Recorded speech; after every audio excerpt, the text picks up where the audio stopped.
Yes hello welcome to all of you.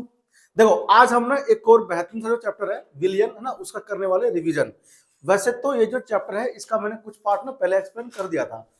ठीक है देखो, तो विलियन के अंदर हम लोग सबसे पहले तो देखो वैसे शुरुआत करते कहां से, कंसंट्रेशन से ना। देखो अब रिवीजन में क्या है ना, हम लोग विलियन क्या होता है उसकी परिभाषा है ना, ये सब बातें एक्सप्लेन नहीं करेंगे। ठीक है, हम लोग केवल यहां से देखते हैं कि जो विलियन है ना, विलियन उसमें सबको पता होता है ना भाई विलायक क्या होता है, विलय क्या होता है ना, ये सब बताने की आवश्यकता थोड़ी है। हम लोग क्या देखते हैं, सबसे पहले इसमें आता है सांद्रता पद। उसमें आपका जो आता है वो आता है क्या, W/W% आता है ना, ये सबको मालूम है। और इसके बाद मोलंस भी सबको मालूम ही है। अगर तुमको मोलंस वगैरह सब नहीं आएगा तो तुम लोग कर दोगे दिक्कत, है ना। कैसे, देखो मोल अंश, सबसे पहले आप क्या देते हो उसमें, सांद्रता पद, सांद्रता पद है ना। कंसंट्रेशन टर्म, कंसंट्रेशन टर्म हम लोग कहते हैं ना। इसमें हम लोग सबसे पहले क्या लेते हैं, सबसे पहले हम इसमें लेते हैं क्या, W/W परसेंटेज है। ठीक है, W/W% को हिंदी में क्या बोलते हैं, द्रव्यमान प्रतिशत। ठीक है, प्रतिशत बोलते हैं इसको। इसका फॉर्मूला तुम डायरेक्ट याद रखते हो, लेकिन फॉर्मूला याद रखने से कुछ भी नहीं होगा। हमको क्या पता होना चाहिए इस टर्म का मतलब क्या होता है। यानी कि इसका मतलब होता है 100 ग्राम विलियन में, 100 ग्राम विलियन में कितना, W ग्राम विलय है ना की उपस्थिति, उपस्थिति। अब ये जो W है यहां पर ये कुछ भी हो सकता है, 10 ग्राम 20 ग्राम 30 ग्राम है ना, कुछ भी हो सकता है। 10 ग्राम हो सकता है, 20 ग्राम हो सकता है, ठीक है, कुछ भी हो सकता है ना, X ग्राम सपोज करो। ठीक है, तो अगर मैं तुम्हें इसमें एग्जाम्पल देकर के समझाऊं, तुम्हें अगर कहीं लिखा हुआ दिख गया कि 20% W/W NaOH, ठीक है, तो इसका मतलब क्या है, इसका मतलब यह है कि 20 ग्राम NaOH जो है वो किसमें, 100 ग्राम विलियन में उपस्थित है। इसका मतलब ये है, ठीक है ना, विलियन में उपस्थित है। मैं तुमको इस वाले टर्म को क्यों सिखा रहा हूं, क्योंकि ये ना आगे अभी यूज होगा बहुत सारे क्वेश्चन में। ठीक है, मोलरता हो, मोललता हो या मोलंस हो, ठीक है, इन सबको फाइंड आउट करने में इनका इस्तेमाल होता है बहुत अच्छे से। इसीलिए हमें W/W% का मतलब पता होना चाहिए। ठीक है, क्योंकि इसके बिना ना तुम्हारा आगे चीजें चल नहीं पाएगी इस चैप्टर में। बहुत इसका यूज होगा, सभी क्वेश्चनों में होगा। तो इसका डायरेक्ट जो फॉर्मूला हम लोग ना याद रखेंगे, क्योंकि हम लोग ना रिवीजन कर रहे हैं, तो थोड़ी तुमको डीपली समझाऊंगा। मैन मैन पॉइंट है ना, आपके अपने नोट्स तो बन रखे हैं ना, उसमें पढ़ लेना, वहां मैंने समझाया बहुत अच्छे से। तो W/W% इक्वल टू क्या होता है, W मतलब क्या होता है, भार, या आप कह सकते हो द्रव्यमान, किसका, विलय का। विलय का द्रव्यमान ऊपर लिखते हैं, बटे में क्या लिखेंगे, विलियन का द्रव्यमान, विलियन का, हाँ, और गुना में क्या लगा देते हैं, 100, क्योंकि ये हमेशा 100 ग्राम में होता है, इसलिए हम इसको 100 से गुना करते हैं। ठीक है, प्रतिशत के लिए यहाँ पे 100 नहीं है, 100 ग्राम में है ये, इसलिए 100 से, ठीक है ना, गुना। एक तो आपका ये होता है। दूसरा इसमें क्या आता है इसके बाद में, सेकंड इसमें आपका आता है द्रव्यमान आयतन प्रतिशत, ठीक है ना, यानी कि मास बाय वॉल्यूम परसेंटेज बोलते हैं। इसमें क्या आता है, इसमें आता है द्रव्यमान आयतन प्रतिशत। ठीक है, आयतन प्रतिशत। मैं इसका भी यही मतलब समझा रहा हूं कि इसका मतलब क्या होता है कि 100 ml विलियन में, 100 ml विलियन में कौन है, W ग्राम विलय है। अब विलय विलायक सबको पता है, ठीक है ना, जो कम मात्रा में होता है विलय, जो अधिक मात्रा में होता है विलायक, और उनको मिला के जो बनता है वो क्या होता है, विलियन। ठीक है, ये बात तुमको पता है। इसका फॉर्मूला डायरेक्ट क्या होता है, W/V% इक्वल टू होता है W विलय बटे में क्या आता है, V विलियन, V मतलब आयतन, ठीक है ना, विलियन, और गुना में 100। कभी कभी क्या होता है, आपको घनत्व का फॉर्मूला भी लगाना पड़ जाता है। ठीक है, डेंसिटी, हम इसे बोलते हैं इंग्लिश में डेंसिटी। तो डेंसिटी इज इक्वल टू जो होता है वो क्या होता है, द्रव्यमान बटे आयतन। ठीक है, ये हमें याद रखना है। ठीक है, मैं बहुत तेज पढ़ा दूंगा, ठीक है ना, ताकि तुम्हारा पूरा पूरा रिवाइज हो जाए क्या इंपोर्टेंट है, पूरा चैप्टर ही। वैसे इंपोर्टेंट तो सभी चीज है ना, इसमें कोई भी चीज ऐसा नहीं है जो इंपोर्टेंट नहीं है। तो बहुत जल्दी से ना इसको हम लोग रिवाइज कर लेते हैं। इसके बाद क्या आएगा, इसके बाद आएगा क्या बताओ, इसके बाद तुम्हारा आता है आयतन, आयतन प्रतिशत, तीसरा है कि नहीं, क्या आता है v बाय v परसेंटेज। इसमें तुम लोग क्या लिखते हो, v बाय v परसेंट में तुम लोग लिखते हो आयतन विलय का, बट्टे में आयतन आता है किसका, विलयन का, गुना 100 करते हैं, ठीक है। यहां पर भी सेम होता है, बस क्या होता है आयतन में आता है। हमसे किसने कहा कि 20 ml, ऐसे नहीं, एग्जांपल से मैं तुम्हें एक्सप्लेन कर देता हूं, ठीक है ना। मान लो किसने आपने कहा 20% W by W NaCl, NaCl मत कहो है ना, HCl कह दो, ठीक है।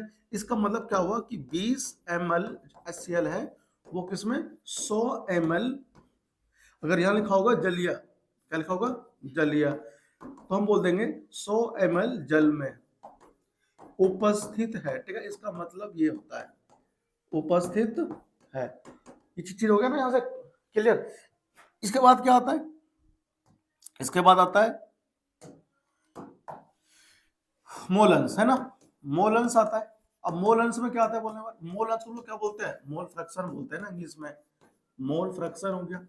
इसमें क्या होता है कि मान लो जैसे कि हमारे पास एक कंटेनर है, मेरे पास क्या है यहाँ पर बहुत सारे कण है इसके अंदर, ठीक है।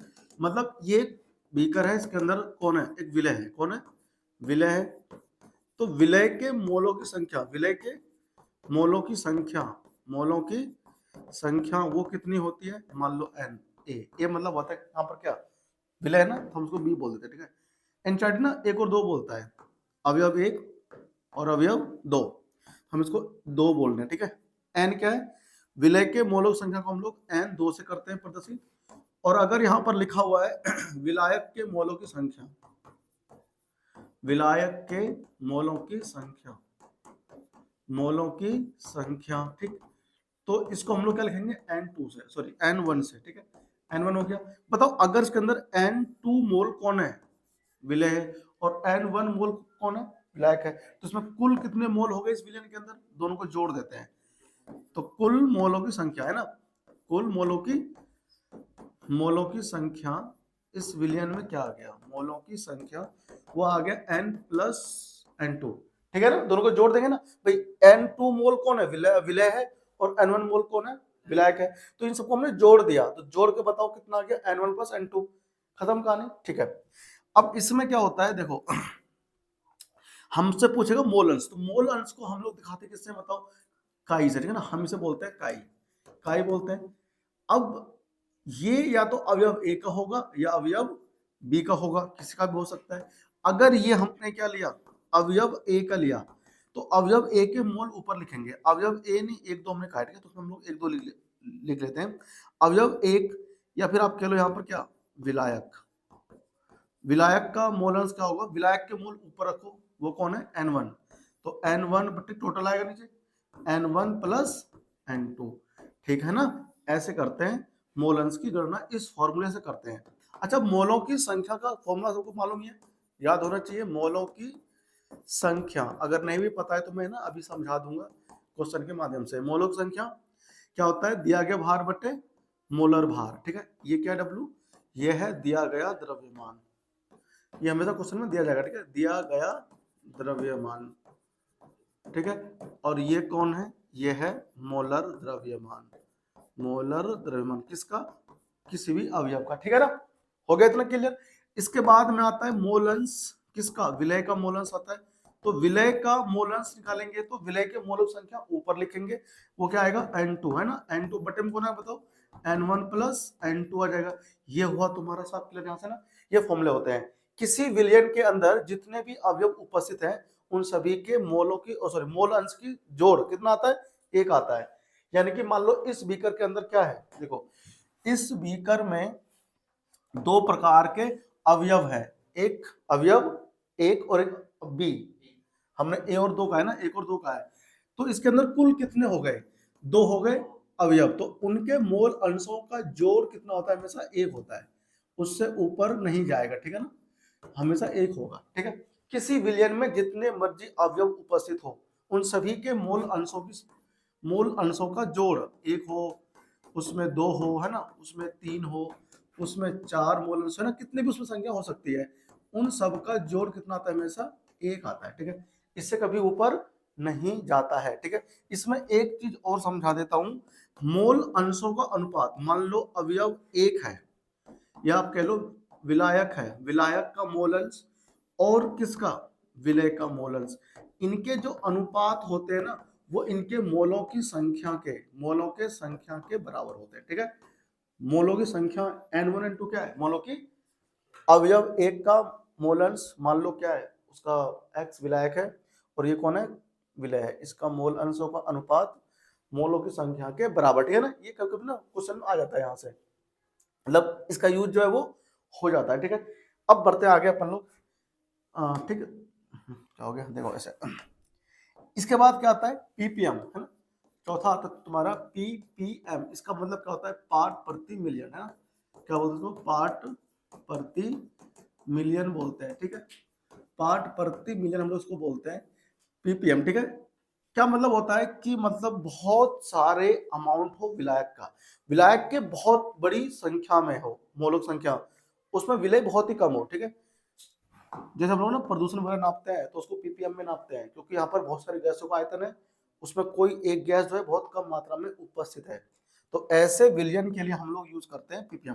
पीपीएम का तुमको डायरेक्ट ना फॉर्मूला पीपीएम और पीपीबी है ना, हाँ, पार्ट पर मिलियन, बी बाद में आएगा, पीपीएम। ठीक है, क्या होता है, मोलक संख्या, देखो ऐसे मोलक संख्या नहीं, हाँ, द्रव्यमान किसका, N2, बट N2 नहीं, W2, W W2 का क्या मतलब हुआ, हम लोग पढ़ रहे हैं केवल द्विअंगी विलयन, क्या पढ़ते हैं इसमें, द्विअंगी विलयन, ये मुझे पहले बताना चाहिए था ना। द्विअंगी विलयन क्या होता है, जिसमें केवल दो ही अवयव हो, अवयव एक और अवयव दो, ए या बी, ठीक है, कुछ भी ले सकते हैं, तो उसमें केवल दो ही चीज हो, तो उसमें कौन है ये, विलय का द्रव्यमान है, विलय का द्रव्यमान, द्रव्यमान, ठीक है ना, और इसमें कौन आता है, W1, हम इसे क्या बोलते हैं, विलायक का द्रव्यमान, विलायक का द्रव्यमान। ठीक है, और गुना करते हैं 10 पावर 6 से, 10 की पावर 6 से, 6 का मतलब क्या है, 10 लाख, कितना, 10 लाख में, है ना, पहले 100 से इंटू क्या था, जब तुमने W/W% निकाला था तो 100 से इंटू होता है ना, क्योंकि वहां पर 100 ग्राम के अंदर देखते हैं, और इसमें हम लोग कहाँ देखते हैं, 10 मिलियन में। ठीक है, तो यहाँ 10, इससे किससे, 10 मिलियन से गुना हो गया, तो पीपीएम का फॉर्मूला क्या हो तुम्हारा, ये हो गया। ठीक है, तो कभी कभी ना पीपीएम से डायरेक्ट वो W/W पूछता है, तो हम लोग ऐसे कर सकते थे उसको रिलेट, पीपीएम लिखा हुआ है, देखो W2 अपॉन W1 गुना पावर कितना है, 6 है, तो आप इसको लिख सकते हो W2 बटे W1 गुना 10 और कितना 2 कर ले, और यहाँ कितना करते हैं 5, 5 नहीं 4, है ना, 6 था ना तो 4 हो जाएगा। देखो ये वाला जो पूरा है वो कौन है, W/W है ना, तो ये हमारा पीपीएम जो होता है वो W/W प्रतिशत, W/W प्रतिशत गुना 10 पावर कितना 4 के गुणनफल के बराबर होगा। ठीक है ना, हमको कभी कभी ये देगा ना, तो हम ये यूज करते हैं बहुत बार क्वेश्चनों में, तो हम इसकी मदद से ये निकाल पाएंगे, जो ये देगा उसको 10 के ऊपर 4 से भाग कर देना, ऐसे W/W परसेंट क्या होगा, पीपीएम, पीपीएम को हम लोग भाग कर दें कितना 10 पावर 4 से, तो पीपीएम से तुम लोग डायरेक्ट क्या निकाल पाओगे, W/W, है ना, W/W। अच्छा, इसमें एक चीज और, पीपीबी, पांचवा क्या इसमें, पीपीबी, पीपीबी, ये छोटे छोटे ना टर्म है, ये बच्चे भूल जाते हैं। पीपीबी का मतलब क्या होता है, पार्ट प्रति बिलियन, 10 की पावर 9, है ना, तो इसको हम लोग क्या लिखते हैं, W2 बटे में W1 गुना पावर कितना 10 की 9। ठीक है, ये हम लोग डायरेक्ट याद कर लेंगे। ठीक है, पार्ट प्रति बिलियन W21 क्या है यहाँ लिखा है। ठीक है, हुआ क्लियर। इसके बाद में क्या आता है, मोलरता, इसके बाद में आता है मोलरता। ठीक है, तो मोलरता का भी ना एक बार हम लोग रिवीजन कर ही लेते हैं। ठीक है, मैं बहुत तेज पढ़ा देता हूँ, कोई दिक्कत तो नहीं हो रही है, समझ में सब कुछ आ रहा है ना, पूरा सब कुछ यही है। ठीक है, इसके अलावा बाहर कुछ भी नहीं आता। ठीक है, मोलरता हम लोग क्या बोलते हैं इंग्लिश में, हम लोग बोलते हैं इंग्लिश में मोलैरिटी, मोलैरिटी। ठीक है, मोलैरिटी हम लोग बोलते हैं इसको। होता क्या है मोलरता, है ना, मोलरता क्या होता है मैं उसकी बात कर रहा हूं। मान लो कोई विलियन है, ठीक है, इस विलियन के अंदर कौन कौन होगा, विलय, ये तो पूरा है विलयन, इसके अंदर विलय है। ठीक है, विलय के मोलों की संख्या, विलय के विलय के मोलों की संख्या, मोलों की संख्या इसमें क्या होगी इसकी, मान लो n, ठीक है। इसके अंदर जो पूरा विलयन है उस विलयन का आयतन कुछ ना कुछ होगा ना, विलयन का आयतन, ठीक है, उसको अपन लोग v मान के चलेंगे, ठीक है। तो इस विलयन की सांद्रता कितनी होगी, सांद्रता की अगर बात की जाएगी तो हम लोग समझते हैं मोलरता, ठीक है ना। वैसे एक आएगा भी मोलैलिटी यानी कि मोललता, वो भी इससे थोड़ा सा डिफरेंट, ठीक है, लेकिन वो भी सांद्रता ज्ञात करने का ही क्या है, एक टर्म है, पद है, ठीक है ना। अगर कभी क्वेश्चन में ये आ जाए कि विलयन की सांद्रता ज्ञात करने की उत्तम विधि कौन सी है, मोलरता या मोललता, तो हम लोग मोललता को प्राथमिकता देते हैं, ठीक है। क्यों देते हैं अभी बात करूंगा उसके बाद में, ठीक है। देखो तो हम लोग क्या देखते हैं, मोलरता को हम लोग डिफाइन करते हैं तो कैसे, कि 1 लीटर किसमें, 1 लीटर विलयन में, ध्यान रखना 1 लीटर है ना, 1 लीटर विलयन में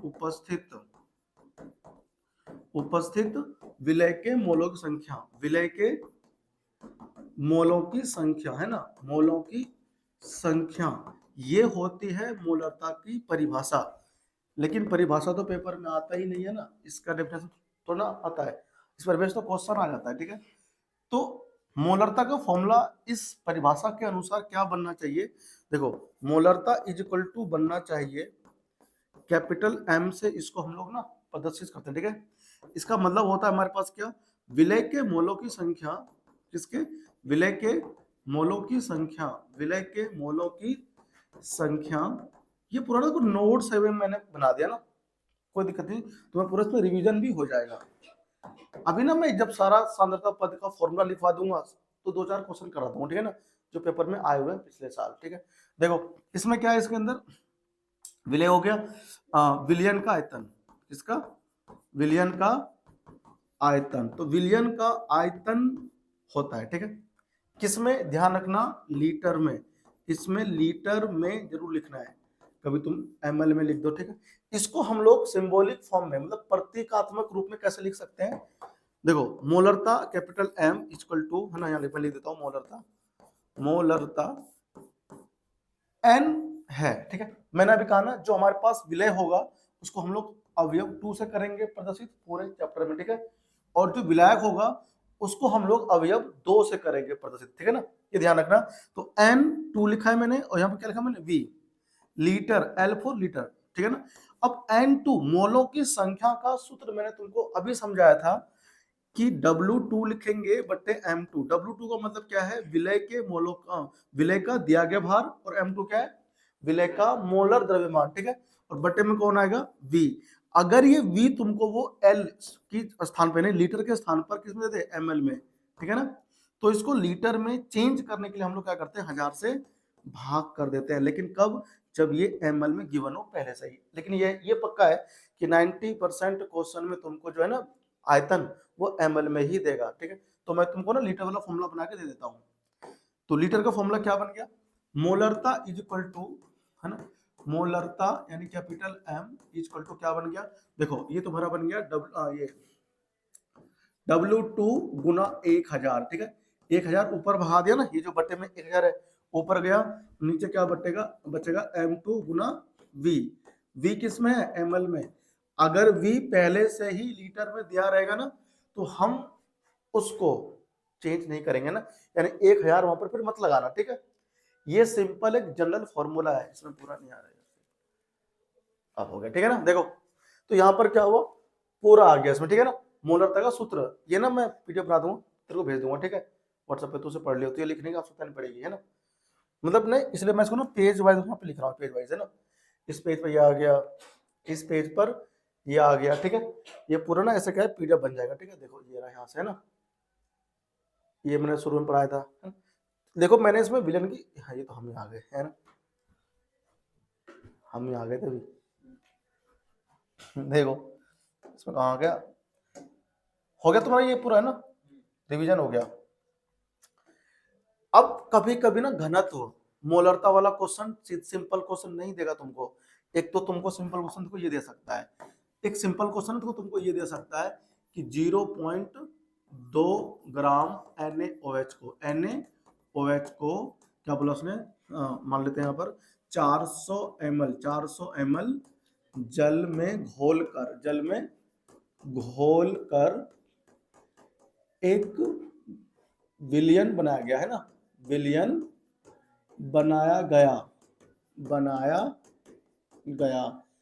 है, ठीक है। इस विलयन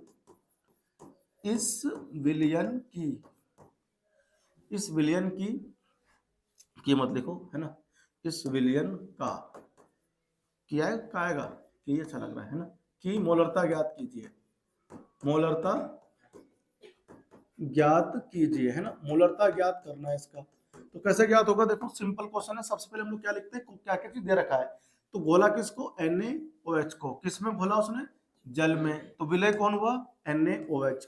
तो W मतलब क्या होता है, द्रव्यमान किसका, NaOH का। ऐसे ना लिख देना, W लिख देना, नीचे छोटा सा NaOH लिख देना। इससे पता चल रहा है कि NaOH का ये क्या है, दिया गया द्रव्यमान, ठीक है।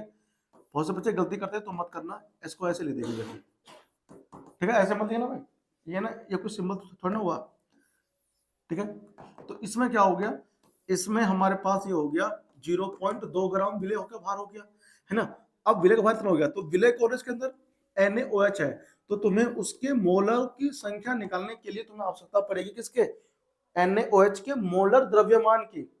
तो मोलर द्रव्यमान हमारा M से हो गया, और NaOH का तो क्या निकालोगे, इसका ना 23 होता है सोडियम का। तुमको ना वैसे ये जो तत्व है NaO और H, इसका दिया जाता है। तो 23 हो गया, प्लस कितना, 1 प्लस 16, ठीक है। अच्छा मैंने H का लिख दिया पहले, है ना, कोई नहीं, जोड़ के फिर भी कितना आएगा, 40 ग्राम पर मोल। कोशिश करना पेपर में जब तुम लोग ना ये सब लिखोगे तो यूनिट यानी कि जो मात्रा का इकाई ये साथ में रखना, ठीक है। इससे क्या होगा ना, अच्छे मार्क्स आ जाते हैं, नंबर कटते करना, चांस कटने की बिल्कुल खत्म हो जाती है। देखो इसमें क्या हुआ, अब तुम्हारे पास सब कुछ मिल गया। आयतन तुमको इसमें दिया हुआ है, किसका, विलयन का आयतन तुमको दिया हुआ है, वो कितना है, वो है 400 ml, है ना, 400 ml है। तो मैंने अभी तुमको दिया बना के फॉर्मूला डायरेक्ट ही, क्या, मोलरता बराबर क्या दिया बना के मैंने, है ना, मोलरता इक्वल टू तुमको दिया मैंने मोलों की संख्या किसके, कैपिटल M विलय, है ना, W2 लिखा था मैंने, और बट्टे में क्या लिखा था मैंने, M2 लिखा था, गुना V लिखा था। ml में अगर होगा तो ऊपर क्या लगा देते हैं, 1000 लगा देते हैं, ना। 2 को मैंने कहा था विलय, ये भी कौन है, विलय है। देखो W2 के स्थान पर कौन आएगा, ये आ जाएगा पूरा, ठीक है ना। अब यहाँ 0.2 लिख देंगे, गुना में 1000 लिख देंगे, क्योंकि ml में हमारे पास में आयतन, और M2 का मान कितना है, 40 है, और यहाँ पर कितना है, 400, ठीक है ना। 400 हो गया ना ये। अब 2 जीरो आपस में क्या होगा, कट गया, है ना, कट गया। देखो अब यहाँ 10 बचा, 10 से गुना देंगे इस 0.2 में, तो 2 बन जाएगा डायरेक्ट, है ना, ये पॉइंट उधर पहुंच जाएगा, और बटे में क्या रहेगा, 40 गुना 4। तो अगर हम इसको काटेंगे तो कितना आएगा, 2 दूनी 4, 1/80, 1/80। तो हम इसका आंसर क्या लिखेंगे, 0.01 मोलर के आसपास आएगा, ठीक है ना, 0.01 मोलर आएगा, ठीक है ना। जब भाग करेंगे ना 80 से 1 को, तो ऐसे आसपास आएगा, ठीक है ना। ये सिंपल क्वेश्चन, ठीक है। ऐसा क्वेश्चन 1 नंबर में दिख गया तो दिख गया, ठीक है, वरना हम लोग कह सकते कि आएगा या नहीं आएगा। लेकिन क्योंकि तुम 12th क्लास में पढ़ना, तो तुमको ऐसे क्वेश्चन देगा वो 20% W/W KOH के जलीय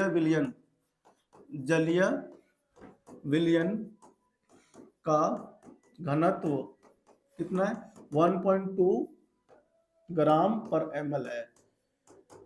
तो क्या करना है, तो विलयन की मोलरता ज्ञात कीजिए, तो विलयन की मोलरता ज्ञात कीजिए, विलयन की मोलरता ज्ञात कीजिए। ऐसा क्वेश्चन तुमको देखने को मिलेगा, मोलरता ज्ञात कीजिए। ये क्वेश्चन जो है ना बहुत ज्यादा क्या है, इंपोर्टेंट है। कैसे पता मेरे को, इसमें देखो सब कुछ 12th का ही लगाया गया है, W/W प्लस घनत्व। जो इससे पीछे क्वेश्चन था ना ये वाला, इतना हलवा और आसान क्वेश्चन तो देगा नहीं वो, है ना। इसे तो कोई भी कर देगा, बच्चा गली का, है ना, तू भी कर देगा, अब कर देगा, पहले नहीं कर पाता। ये क्या है, थोड़ा सा ना उसके तुलना में थोड़ा सा अच्छा क्वेश्चन है, ठीक है ना, मतलब हार्ड नहीं कह सकते, अच्छा क्वेश्चन है। तो इसमें तुमको क्या करने दो, तुमसे इसने कहा मोलरता, अगर यही क्वेश्चन में क्या पूछता, मोलरता क्या पूछता, तो चुटकी में 2 सॉल्व हो जाता, ठीक है। लेकिन अगर उसने मोलरता पूछ लिया तो तुम्हें बिना घनत्व दिए तुमसे नहीं पूछेगा वो मोलरता, ठीक है।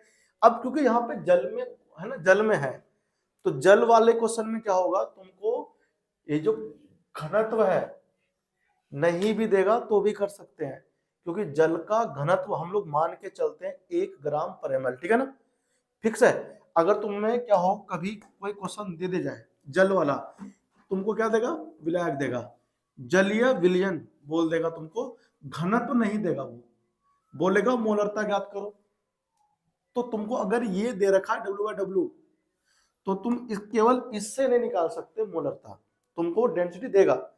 अगर जलीय विलयन है और क्वेश्चन में नहीं दिया डेंसिटी, तो हम लोग क्या लेते हैं, डेंसिटी जल का 1 ग्राम पर एमएल होता है, ठीक है ना।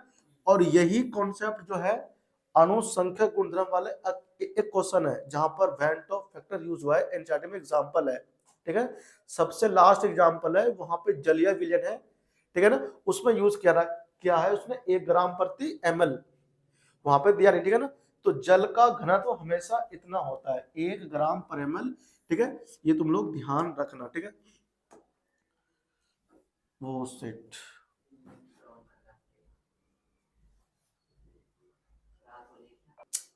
देखो W/W परसेंट तुमको जब देगा और क्या देगा, घनत्व, ठीक है। तो यहां से तुमको क्या क्या मिलेगा, विलय का द्रव्यमान, क्या मिलेगा, विलय का द्रव्यमान मिलेगा, ठीक है ना। ये मैं तुम्हें ना माइंड मैप दे रहा हूँ, ठीक है, माइंड मैप मतलब कि कैसे तुम करोगे तरीका। विलय का भार मिल जाएगा तुमको यहाँ से, और क्या मिलेगा तुमको यहाँ से, इससे तुमको दूसरा चीज मिलेगा, विलयन का भार, क्या मिलेगा, विलयन का द्रव्यमान, ठीक है।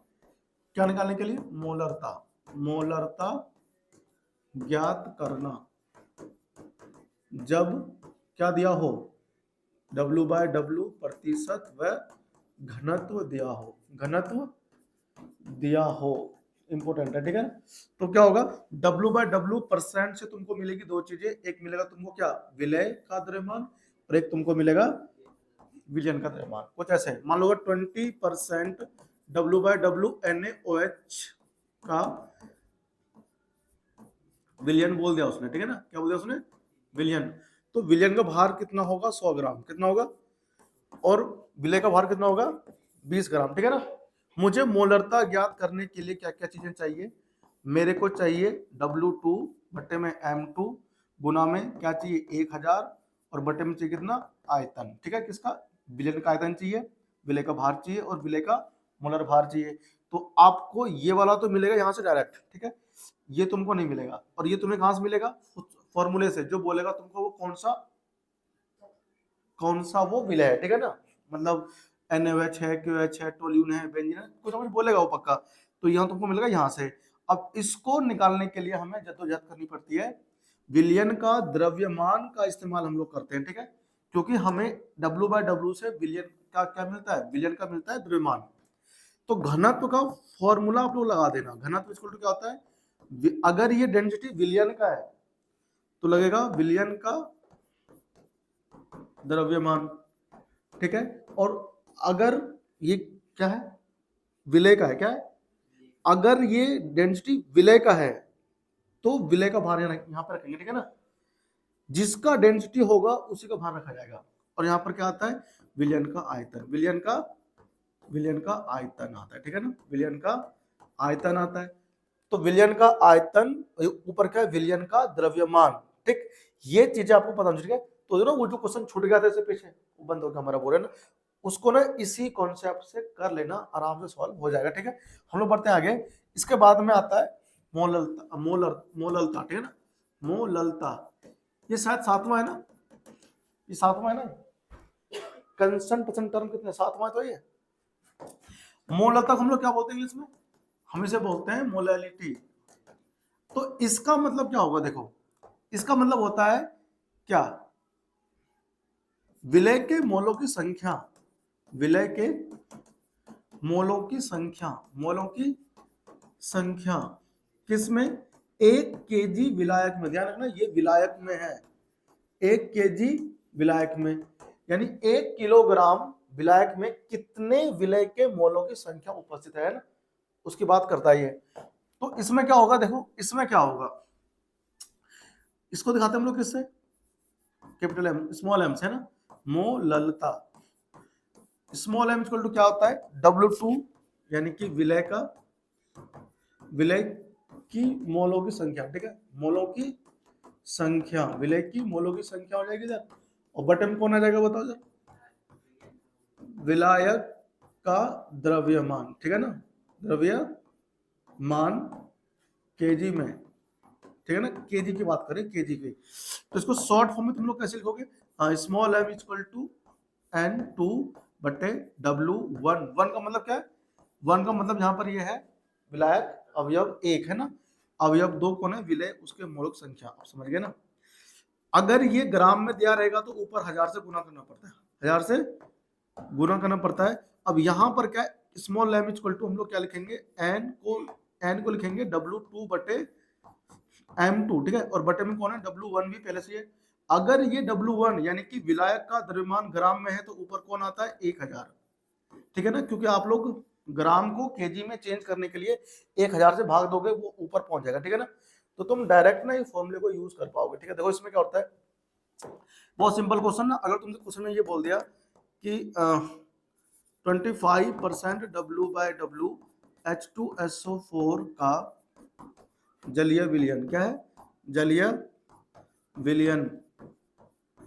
विलयन की मोललता ज्ञात करिए, मोललता ज्ञात कीजिए।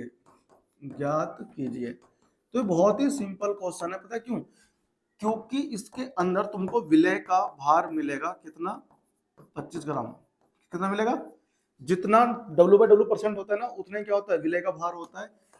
और विलायक का भार कितना होगा, देखो विलियन तो कितना होगा, विलियन का भार हो जाएगा 100 ग्राम, कितना हो जाएगा, 100 ग्राम होता है। अब विलियन का भार होता है विलय का भार प्लस विलायक का भार, क्योंकि तुमको मोललता निकालने के लिए क्या चाहिए, विलायक का भार चाहिए, है ना, क्या चाहिए, विलायक का द्रव्यमान तुमको चाहिए, ठीक है। वो कहां से मिलेगा तुमको, यहां से मिलेगा। तो विलायक का द्रव्यमान यानी कि एक W1 कहां से मिलेगा, विलियन के भार में से क्या कर दो, 25 को माइनस करोगे ना, तो कितना आएगा, 75 ग्राम आएगा, ठीक है। देखो जब हम लोग मोललता निकालते हैं तो W/W% हमें दिया होता है और हमें कुछ नहीं चाहिए, ठीक है, इससे हमें दोनों कुछ मिल जाता है। लेकिन जब तुमको मोलरता निकालनी होती है ना, तब तुमको वहां से क्या मिलता है, आयतन नहीं मिल पाता है उससे, ठीक है ना। अगर वो W/V% दिया होता उसने, चल रहा है, अगर W/V% दिया होता तुमको, तो तुमको उससे आयतन मिल जाता है ना। W/V% अगर तुमको दिया होता उसने, तो तुमको आयतन होता है ना, आयतन में फिर तुमको नहीं निकालना पड़ता, आयतन यहाँ पे मिल जाता है ना, फिर तुमको डेंसिटी नहीं देता वो, ये ध्यान रखना। अब इसमें बढ़ते हैं आगे ना, तो इसे को ना तुम लोग नहीं कर लोगे इसको, इसमें हार्ड कुछ है नहीं। 75 ग्राम हो गया, तो मोलरता इक्वल टू क्या होता, मोलरता इक्वल टू 25 हो गया विलय का भार बटे, अच्छा गुणम कितना आएगा उसका, 1000, क्योंकि किसमें, ग्राम में। और M2 क्या है, M2 होगा H2SO4 का मोलर भार, ज्ञात कर लेना, 2 हो जाएगा H का, एक H का एक, 2 से गुना कर देंगे, प्लस H का कितना 32 होगा, ठीक है ना, प्लस 64 आएगा, 16 तो 64, O का 16, 4 से गुना करेंगे तो 64 आ जाएगा, सब कुछ जोड़ोगे तो 98 आएगा, ठीक है ना, ग्राम प्रति मोल, ठीक है ना, 98 आएगा। और यहाँ पे तुम लोग 98 रख दोगे, और यहाँ गुना में क्या रखेंगे हम लोग, 75, क्या लिखेंगे, है ना, विलायक का भार। इसको हल करना, आंसर तुम्हारे हाथ में आएगा, ठीक है, क्लियर हो गया। हम लोग बढ़ जाते हैं आगे। इसमें क्या आता है, मोलरता में अंतर तुमसे पूछेगा वो, ठीक है, मोलरता व मोलरता में अंतर, ठीक है। देखो सबसे पहला अंतर क्या होता है कि जो मोलरता होता है ना, वो ताप पर निर्भर नहीं करता है, किस वक्त करता है, एम मतलब मोलरता ताप पर निर्भर करता है, क्या करता है, निर्भर करता है, ठीक है। जबकि कौन, मोललता तापमान पे निर्भर नहीं करता, ठीक है, तापमान पर निर्भर नहीं करता,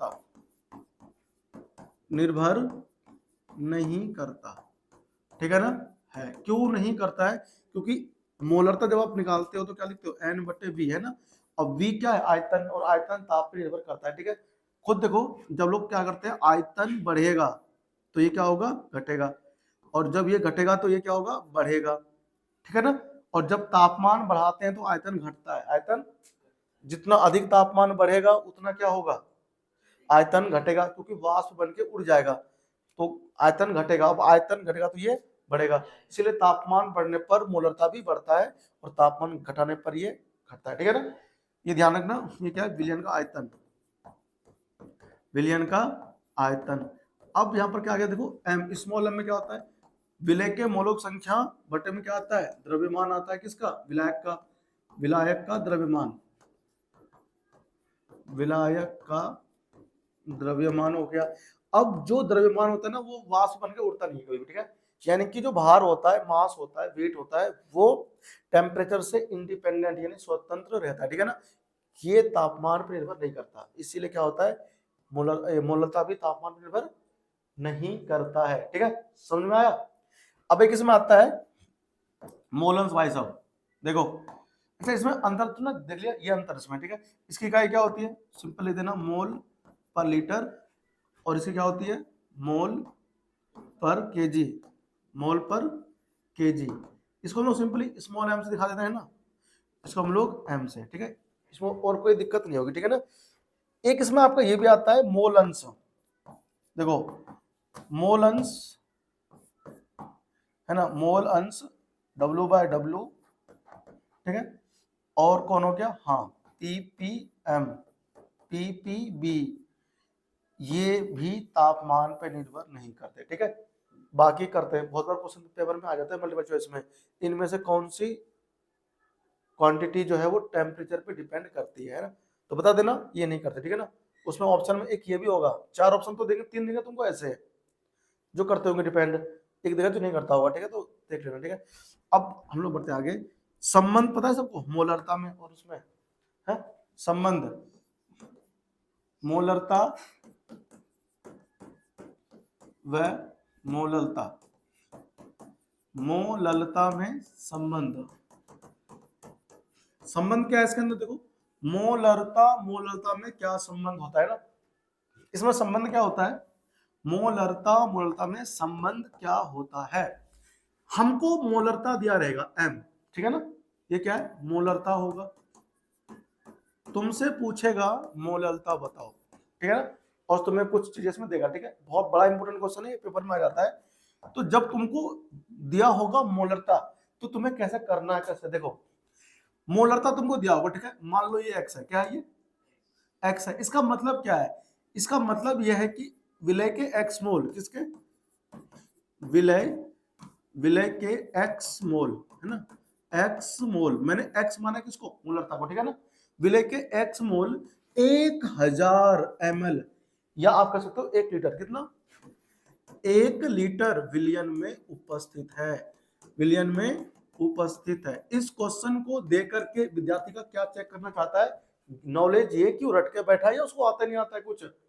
मोलरता का मीनिंग ही होता है कि जितना तुमको मोलरता दिया होगा उतने मोल होंगे, किसमें, 1 लीटर में, ये ध्यान रखना, ठीक है, यानी कि विलय के x मोल 1000 ml या 1 लीटर विलयन में उपस्थित है, समझ में आ गया।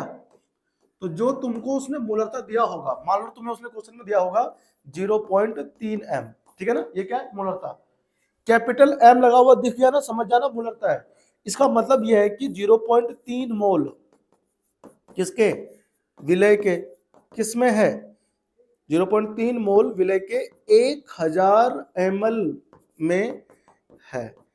तो इससे तुमको दो चीजें मिल जाती है, एक तो मोलक संख्या, क्या मिल जाती है, ठीक है ना, हमें क्या निकालना है, हमें निकालना है मोललता, तो मोललता निकालने के लिए मुझे क्या क्या चीज चाहिए, देखो एक तो चाहिए विलय के मोलक संख्या चाहिए, और चाहिए विलायक का द्रव्यमान केजी में, है ना। तो इस मोलों की संख्या तो मुझे ऐसे ही मिल जाता है मोलरता से, जितना मोलरता होता है उतना ही क्या होता है, मोलों की संख्या होती है, ठीक है ना, मोलों की संख्या, है ना, मोलों की संख्या होती है।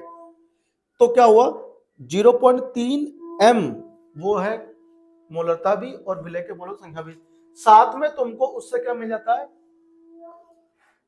आयतन मिल जाता है, ठीक है ना, आयतन मिल जाता है। अब आयतन तुमको मिल गया, ठीक, और तुमको मोलक संख्या भी मिल गई। अब तुमको केवल ये निकालना है। अब ये कैसे निकलेगा? ये विलयन का नहीं, विलायक का है। किसका ये? और ये है विलय का। अब तुमको ये जो मोलों की संख्या दिया है ना, इससे एक चीज और मिल सकता है, पता क्या मिलेगा? डेंसिटी तुमको दिया जाएगा क्वेश्चन में,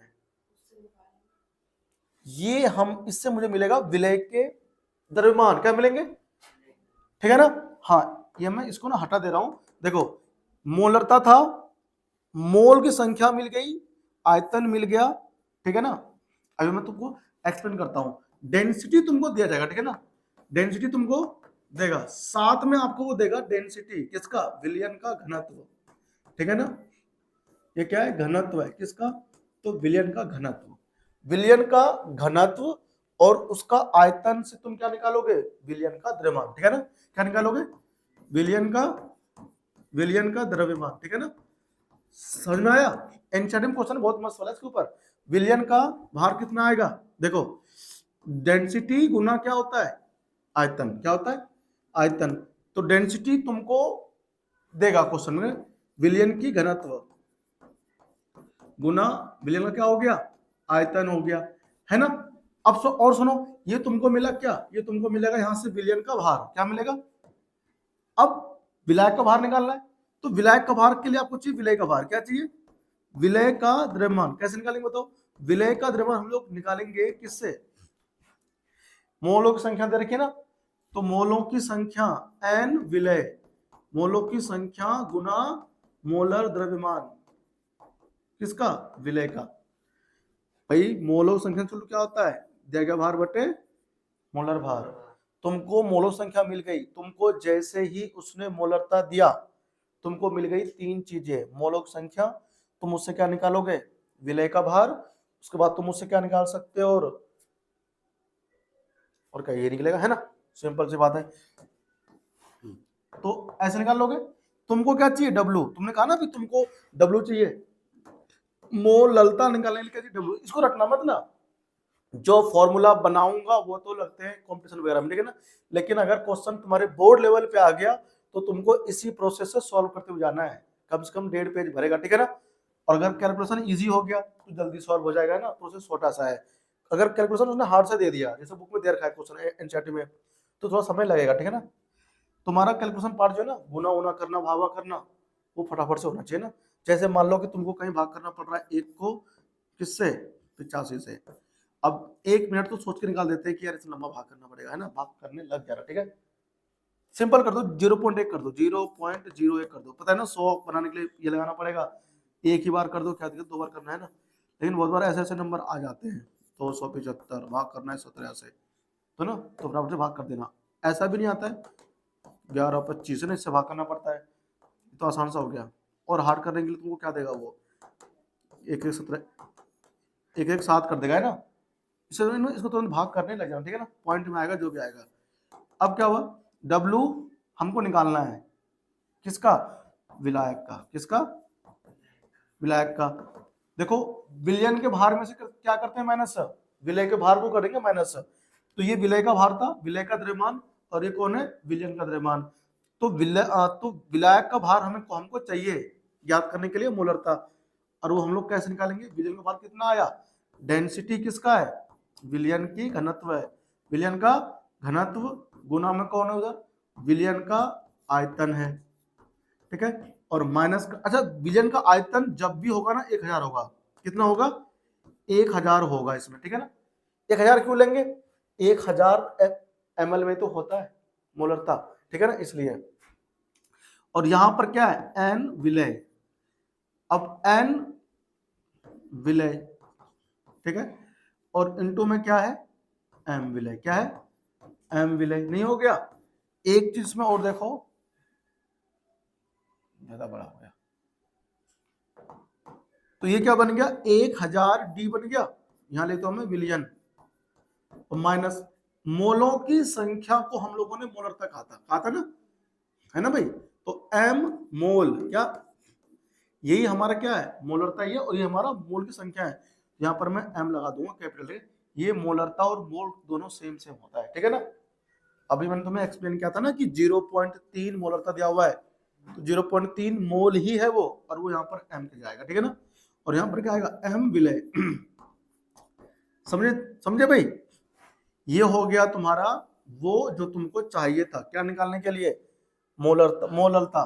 तो मोललता निकालोगे कैसे, विलय के मोलक संख्या होती है, विलय के मोलक संख्या होती है, वो होता है m बटे क्या आ जाएगा, विलायक का भार। अच्छा, ये पूरा ग्राम में आता है, किसमें आता है, ग्राम में। तो ऊपर 1000 लगा देंगे, क्या लगा देंगे, केजी में चेंज करने के लिए ना। जब तुम इस वाले पद को, इस पूरे को तुम यहां लिखोगे, इधर कहां लिखोगे, इधर नीचे लिखोगे, इधर 1000 डी विलियन, ठीक है, माइनस m और m विलय। एक तो जो इसमें m है वो कौन है, मोलरता है, और दूसरा m उसमें विलय के किसका, विलय का मोलर द्रव्यमान, ठीक है ना। तो ये हमारा क्या हुआ, देखो एक फॉर्मूला बना, ठीक है ना। तुम इस दो, ये क्या पूरा ग्राम में है, तो इसको ग्राम से 1000 से भाग करते ना, ग्राम को किलोग्राम में चेंज करने के लिए, तो बटे माता वो ऊपर भाया, ठीक है ना। तो मोलरता में सिंपल सा एक रिलेशन बन गया, वो क्या बना relation, m is equal to 1000 capital M upon में 1000 डेंसिटी, किसका डेंसिटी, विलियन का डेंसिटी, माइनस m, ठीक है, एक m तो हो गया मोलरता और एक m हो गया विलय के मोलों की संख्या, ठीक है ना। इस तरह से क्या होता है, मोलरता में संबंध होता है, ठीक है। ये इंपॉर्टेंट है, पेपर में बहुत बार पूछ लेगा, ठीक है। तो कर देना। अब इस पर बेस्ट सिंपल है क्वेश्चन हमारे एनसीईआरटी में, ठीक है, उससे मैं तुम्हें करके दिखा देता हूं, है ना। इसको पीडीएफ को सेव कर लेंगे ना। देखो, तो इसमें ना ऐसा क्वेश्चन तुम लोग ना लिख लो, कर लेना, ठीक है। 0.3 मोलर 0.3 मोलर HCl विलियन का घनत्व वो है तुम्हारा कितना, 1.25 ग्राम पर ml हो, तो विलियन की मोलरता ज्ञात कीजिए, विलियन की, हाँ विलियन की मोलरता ज्ञात कीजिए, मोलरता ज्ञात कीजिए, ठीक है, विलियन की मोलरता ज्ञात कीजिए, है ना।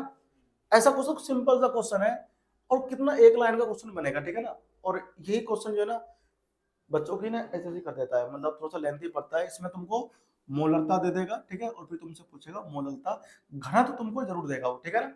बिना दिए घनत्व ये सॉल्व नहीं हो पाएगा, ठीक है। और एक क्वेश्चन वो और पूछ लेता है ना, इसी से संबंधित है ना, जो तुमको डेंसिटी वाला होता है, तो मैंने तुमको समझा दिया कि यदि किसी विलियन का घनत्व 1.05 ग्राम पर ml और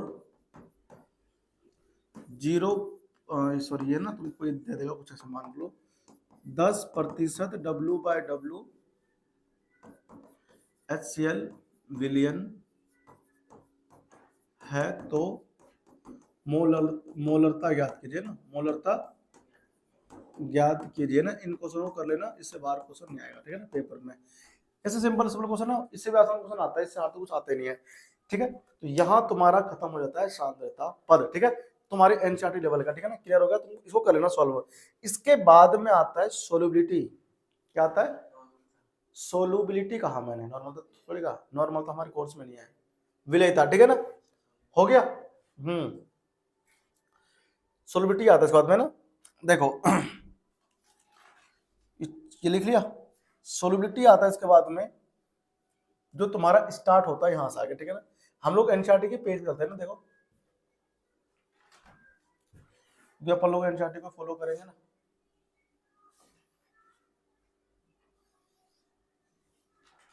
ये रहा, ठीक है ना, विलयता मतलब कि घुलना, कितना मात्रा में कितना घुलेगा, विलयता, है ना। और इसमें एक लाइन हमको और याद रखना है,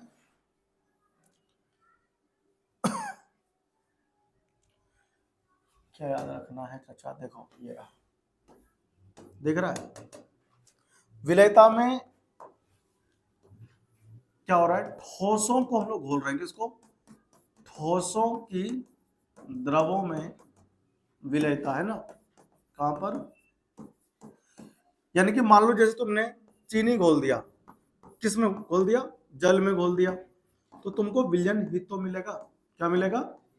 अब तुम अगर चीनी को जल में घोलोगे तो घुल जाएगा ना। अगर मैं तुमसे कहूं कि तुम चीनी को तेल में घोलो तो क्या हो जाएगा? अघुलनशील। क्या हो जाएगा? अघुलनशील। अघुलनशील होगा। क्यों होगा? क्योंकि चीनी जल में घुलेगा, एक वर्ड आता है लाइक डिजॉल्व लाइक, ठीक है ना, ये रहा, समान समान को घोलता है ना। ध्रुवीय घोलता है किसको? ध्रुवीय को, और अध्रुवीय घोलता है अध्रुवीय को। जो चीनी के अणु होते हैं वो होते हैं ध्रुवीय, और जल का भी क्या होता है? ध्रुवीय। तो इसलिए चीनी क्या होता है? जल में घुल जाता है। तेल अध्रुवीय प्रकृति का होता है, इसलिए वो उसमें नहीं घुलेगा चीनी, ठीक है ना। तो इसमें कहते हैं कि लाइक डिजॉल्व लाइक। देखो इसमें एक लाइन यहाँ पर लिखा हुआ है, ध्रुवीय विलय ध्रुवीय विलायकों में घुलते हैं, जबकि अध्रुवीय विलय अध्रुवीय विलायकों में घुलेंगे, ठीक है। यानी आप सामान्यतः ये कह सकते हो कि एक विलय विलायक में घुल जाता है यदि दोनों में क्या होता है? अंतरा आणविक अन्योन्य क्रियाएं होती है, ठीक है। इंट्रामोलिकुलर फोर्स होना उसमें सेम होना चाहिए, ठीक है, तभी वो आपस में क्या होते हैं? घुलते हैं। आपको ध्यान रखना, समान समान में घुलता है। अब इसमें एक चीज और आता है, डिसोल्यूशन, है ना। यहाँ पर एक वर्ड लिखा हुआ है विलीनीकरण, ठीक है ना। हम इसको बोलते हैं डिसोल्यूशन, बोलते हैं अंग्रेजी में ना, डिसोल्यूशन। डिसोल्यूशन ये क्या होता है? देखो, किसी दिए गए मात्रा में घुल जाना। जब एक ठोस विलय द्रव विलायक में डाला जाता है तो उसमें घुलने लगता है ना। यह प्रक्रिया क्या कहलाती है? घुलना कहलाती है, ठीक है ना। यह डिसोल्यूशन, ये सिंपल सी बात है। अब ये थोड़ा ना कि तुमने 500 ml जल में तुम कितना विलायक, जो है 500 ml कौन है? विलायक है। तुम क्या इसमें बहुत सारे विलय घोल सकते हो? ना, विलय की कोई सीमित मात्रा होगी घोलने की। तो जितना ये विलायक घोल सकता है अपने अंदर विलय को, उसे बोलते हैं इसकी सोलुबिलिटी, ठीक है ना, विलयता बोलते हैं। और एक समय ऐसा आता है जब ये अपने अंदर, ये विलायक अपने अंदर और विलय को घोलने से मना कर देता है, ठीक है, कि भैया हम और विलय नहीं घोल सकते, अब मेरे अंदर चीनी मत डालो, ठीक है। मतलब अगर पानी है, 500 ml पानी है, तो 200 ml चीनी घुल गया, 300 घुल गया, 400 घुल गया ना। और एक मात्रा ऐसी आती है जब ये घुलना बंद कर देगा, और वही कंडीशन जब ये घुलना बंद कर देगा, हम उसे बोलेंगे कि ये विलयन कैसा हो गया है? संतृप्त हो गया। क्या हो गया? संतृप्त, यानी कि वो अब और अधिक विलायक के अंदर विलय नहीं जा सकता, ठीक है ना, अब घुलना बंद जाएगा। तो हमारे पास दो टाइप का विलयन होता है, एक संतृप्त और एक असंतृप्त विलयन भी होता है। इसी में लिखा होगा, ठीक है ना, इसमें नीचे उसमें लिखा था, तो आपको पता होना चाहिए। इससे विलयन में विलय की सांद्रता बढ़ने लगती है। इसी समय विलयन में से कुछ विलय के कण ठोस विलय के जो कण होते हैं उनके साथ में क्या क्या करते हैं? संघटन, मतलब टकराते हैं, और विलयन को अलग हो जाते हैं विलयन से। और ये प्रक्रिया क्या कहलाती है? क्रिस्टलाइजेशन बोलते हैं अंग्रेजी में, हिंदी में लिखा हुआ, ठीक है ना। ऐसी कंडीशन में जब दोनों प्रक्रियाओं की गति समान हो जाती है, इस परिस्थिति में विलयन में जाने वाले विलय के कणों की संख्या विलयन से पृथककारी विलय के जो कण होते हैं उससे बराबर हो जाएगा, ठीक है, और गतिक साम्य की प्रावस्था में पहुंच जाएगी। इस कंडीशन में दिए गए ताप व दाब पर विलयन में उपस्थित विलय की सांद्रता स्थिर, मतलब और नहीं बढ़ेगी, और ठीक है। और इसी केस को हम लोग कह देते हैं क्या, कि अब ये क्या हो गया है? सांद्र हो गया है, मतलब संतृप्त हो गया, ठीक है ना। ये रहा यहाँ पे ना, संतृप्त हो गया, ठीक है ना। इसमें ना अच्छा सा वर्ड आ रहा है, संतृप्त और असंतृप्त विलयन, ठीक है। ये तुम इसको ना ध्यान रखना।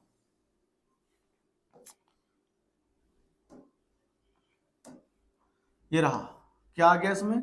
संतृप्त और असंतृप्त विलयन।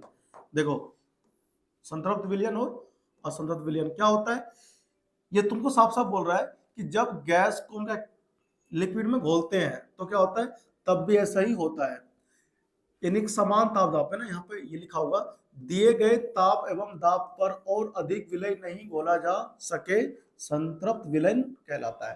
ठीक है ना, ध्यान रखना क्या होता है, और दिए गए ताप दाब पे अगर हम और घोल सकते हैं वह विलयन जिसमें उसी ताप पर और अधिक विलय घोला जा सके उसे हम क्या बोलते हैं, असंतृप्त विलयन। ठीक है ना, ये ध्यान रखना। अब इसके अंदर क्या होता है, विलयता पे तापमान का प्रभाव, किसका, विलयता पर ताप का प्रभाव, ताप का प्रभाव है ना, ये इंपोर्टेंट लाइन तुमको पता होनी चाहिए। देखो ये क्या बोलता है, ताप एवं दाब भी क्या किसको, विलयता को नियंत्रित करते हैं।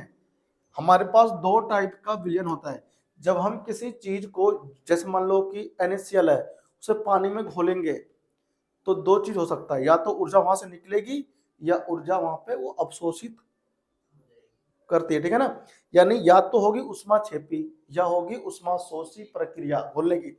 उसी में हमको ना याद रखना होता है एक लाइन और, कौन सी, देखो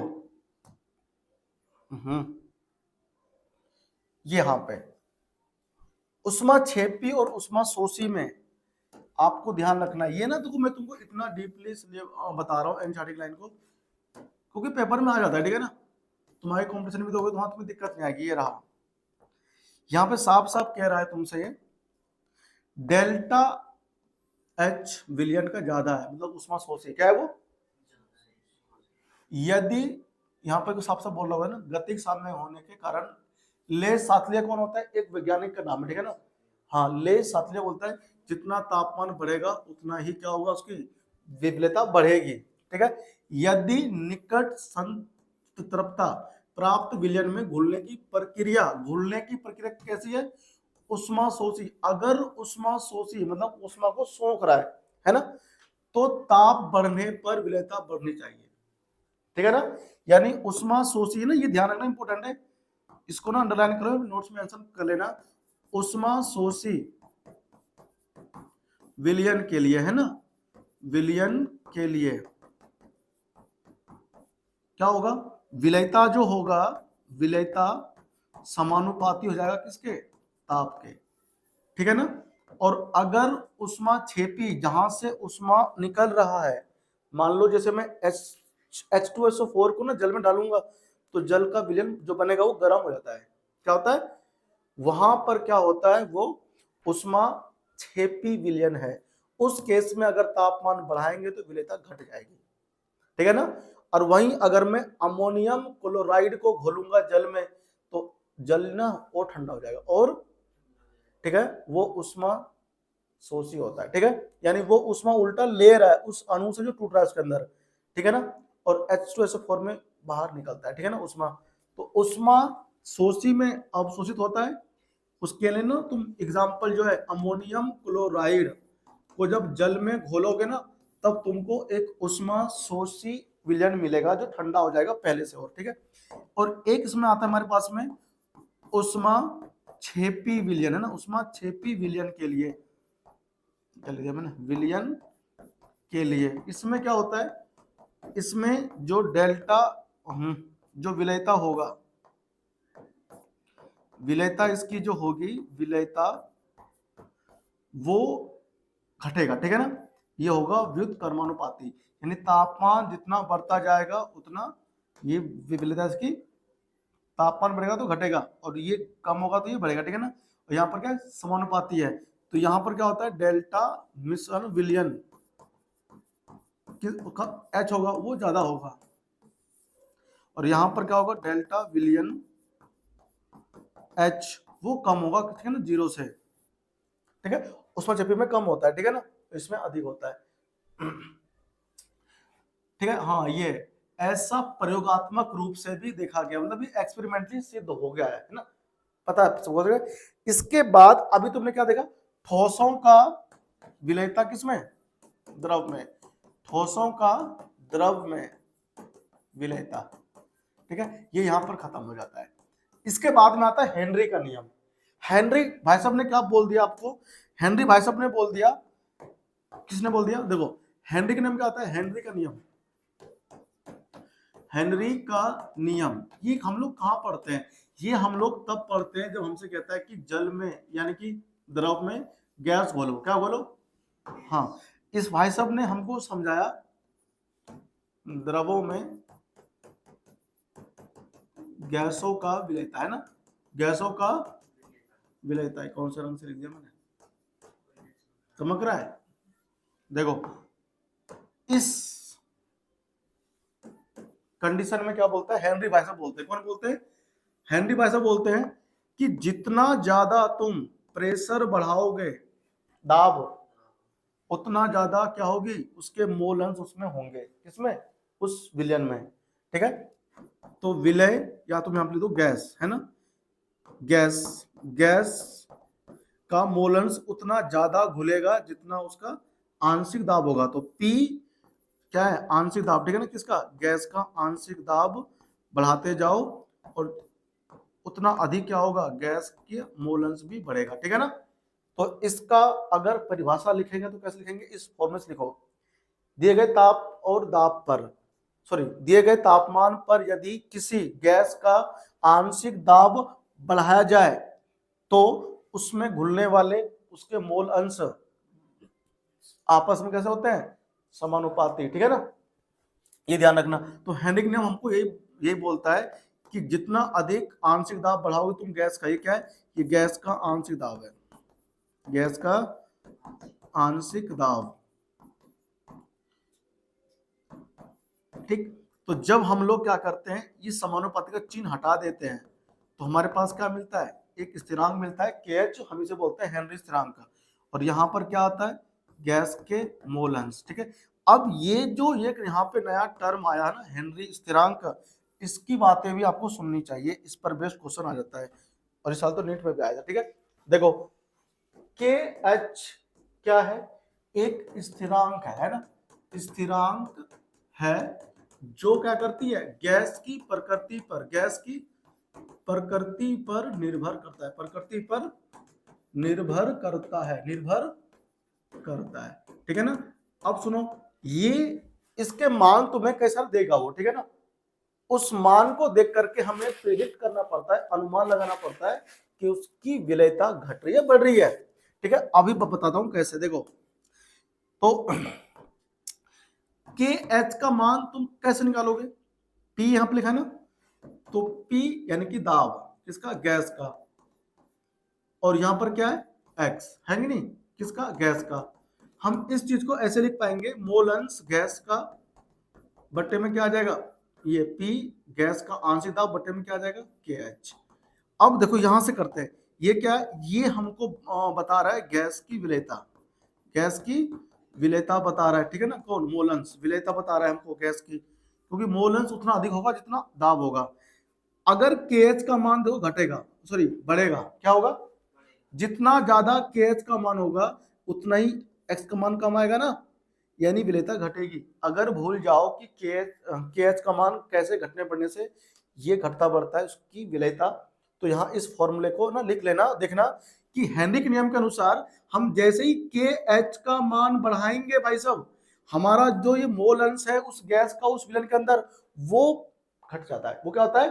क्योंकि इस फॉर्मूले के अनुसार साफ पता चल रहा है कि ये इनवर्सली प्रोपोर्शनल यानी कि व्युत्क्रमानुपाती कर्मानुपाती है।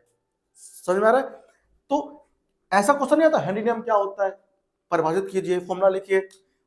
नीट में क्वेश्चन डाला था उन्होंने कि KH 3 मान दिया था, उसने कहा कि एक विलियन है A, उसका है 1 पॉइंट ये कुछ दिया होगा, B का दिया उसने 1.46, C का दिया यहाँ पे उसने 2.5। इसको ये जो 3 गैसें है इसको जल के अंदर इसकी विलेयता के आधार पे बढ़ते ऑर्डर में लगाइए, ठीक है। तो जिसका KH मान सबसे कम है वो अधिक घुलेगा जल में, वो कौन है? वो हमारा ये वाला है, सबसे अधिक ये वाला ना डिसॉल्व हो जाएगा, घुल जाएगा। उससे कम ये वाला घुलेगा, सबसे कम वो घुलेगा, ठीक है ना। तो KH मान बढ़ाने पर विलेयता घटेगी, ठीक है ना। तो इसको मैं शॉर्ट फॉर्म में देखो यहाँ पे ना आपको समझा देता हूँ, लिख दे रहा हूँ, ये सारे कॉन्सेप्ट इंपोर्टेंट है इसलिए मैं आपको ये बता रहा हूँ। तो KH का मान अधिक होगा, ठीक है, विलेयता घटेगी, विलेयता घट जाएगी, ठीक है ना, डिक्रीज हो जाएगी, मतलब डिक्रीज होगा, इंक्रीज ये विलेयता डिक्रीज। के एच का मान डिक्रीज हो जाएगा तो विलेयता इंक्रीज हो जाएगी, ठीक है ना। विलेयता जो है उसकी बढ़ती है, इंक्रीज मतलब बढ़ना, ठीक है। तो ये लाइन आपको ध्यान रखनी है, क्वेश्चन बहुत ज्यादा आता है पेपर में, ठीक है ना। अब हमारे पास ना एनसीईआरटी में कुछ टेबल दिया हुआ है, हम ना एक बार उसको देख लेते हैं, हेनरी के नियम पर बेस्ड, ठीक है ना। देखो जरा, ये जो टेबल है, इस टेबल के अंदर यही कहा गया है, क्या कहा गया, देखो ध्यान से। देखो हीलियम गैस यहाँ सबसे ऊपर है ना, इसका 293 केल्विन पर सबसे कितना, देखो अधिक है, केएच मान कितना है, सबसे अधिक उसी का है। सबसे हल्की गैस होती है हीलियम, है ना, हल्की गैस है, तो ये जल में जल्दी से घुलता नहीं है। केएच मान 144.97 है, कितना है, ये टेबल पूरा उठा के डाल देता है कंपटीशन के एग्जाम में, और इससे तुमने ना अलग अलग क्वेश्चन पूछेगा तुमसे वो, तो चीजें है ना यहीं से क्लियर होती है केमिस्ट्री के अंदर। ये टेबल बहुत ज्यादा इंपॉर्टेंट है, ये बता रहा है देखो यहां तक फिक्स टेम्परेचर कितना है, टेम्परेचर फिक्स क्या हुआ है उसने, स्थिर तापमान में बात करता है इसलिए। देखो तो क्या बोल रहा है, हीलियम का एक 144.97 है, H2 गैस है ना, देखो कितना कम है उसका हीलियम की तुलना में। तो दोनों में से कौन ज्यादा घुलेगा जल के अंदर, H2 गैस घुलेगा ना।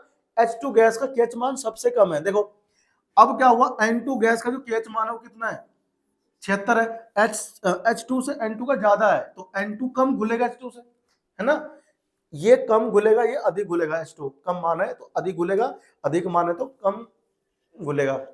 अब तापमान को बढ़ा दिया, 293 था ना पहले, 293 से इसको 303 कर दिया, उसमें केल्विन टेम्परेचर है ना। तो टेम्परेचर बढ़ाने से देखो उसी N2 का मान क्या हुआ, बढ़ गया, बढ़ गया नहीं बढ़ गया। अब टेम्परेचर बढ़ाने से N2 का केएच मान बढ़ गया, तो केएच मान बढ़ने से विलेयता घट जाती है। इसीलिए बोला गया है गैस की विलेयता तापमान बढ़ाने से घट जाती है ना। इसके पीछे एक रीजन ये भी होता है कि तापमान जब बढ़ाते हैं तो जो गैस के अणु घुले हुए हैं जल के अंदर, उसकी उसमें ऊर्जा बढ़ जाएगी, तो वहां से निकल जाएगा वो, है ना। तो ध्यान रखना, तो देखो यहाँ पर वही कह रहा है तुमसे, तापमान बढ़ाने पे केएच मान बढ़ता है, इसीलिए N2 गैस की विलेयता कम हो जाएगा, ठीक है। O2 मान देखो 293 केल्विन पर O2 का कितना है केएच, 34.86, और जब उसी O2 का हमने तापमान बढ़ा दिया तो बढ़ गया केएच मान। अब केएच मान बढ़ गया तो विलेयता घट गई, गर्मी के मौसम में ये बढ़ जाता है, इसीलिए जल के अंदर O2 की संख्या भी क्या होगी, कम हो जाएगी, ठीक है ना। सर्दी के मौसम में क्या होता है, तापमान घट जाता है, केएच का मान बढ़ जाता है, और जो O2 गैस की विलेयता होती है जल के अंदर वो भी बढ़ जाती है, ठीक है। इसीलिए क्या होता है, गर्मी के मौसम में जब तापमान बढ़ेगा तो केएच का मान बढ़ेगा, केएच का मान बढ़ेगा तो ऑक्सीजन गैस की विलेयता घट जाती है, और जो मछलियां वगैरह होती है, एक्वाटिक एनिमल जलीय जीव होते हैं, वो सतह पर ना रह करके जमीन के अंदर नीचे रहते हैं, ठीक है। ये क्वेश्चन बहुत इंपोर्टेंट है कि गर्मी के मौसम में जलीय जीव पॉन्ड के अंदर वो चले जाते हैं, उस नीचे तल में क्यों जाते हैं, आपको उसका आंसर लिखना होता है, ठीक है ना। तो हम जो साइंटिफिक आंसर वो यहां से लिखेंगे, ठीक है ना। बच्चे पता नहीं बना बना के क्या कहना भर देते हैं, उसमें क्वेश्चन देते हैं ना अपने स्कूल में, क्या क्या भर दिया, मछलियों को गर्मी लगती है इसलिए मछली चल जाती है, ये दुनिया भर की ना बकवास उसमें भरते हैं बच्चे लोग, है ना। जिनको ज्ञान नहीं होता वो ऐसे क्वेश्चन का आंसर ऐसे ही देंगे। मैंने क्वेश्चन दिया था ना उनको बोर्ड में, उसमें स्कूल में दिया था मैंने, कि सर्दी के सॉरी गर्मी के मौसम में जलीय जीव जो पॉन्ड होते हैं उसमें तल में क्यों चले जाते हैं, सबने यही आंसर लिखा था गधों ने, कि मछलियों को गर्मी लगना शुरू हो जाता है, इस धूप लगने से बचने के लिए मछलियां जमीन में नीचे पहुंच जाती है, जबकि उसका आंसर वो नहीं था, ये ही इसका ना रीजन, ठीक है ना। हेनरी के नियम से अनुसार करते रहिए ना।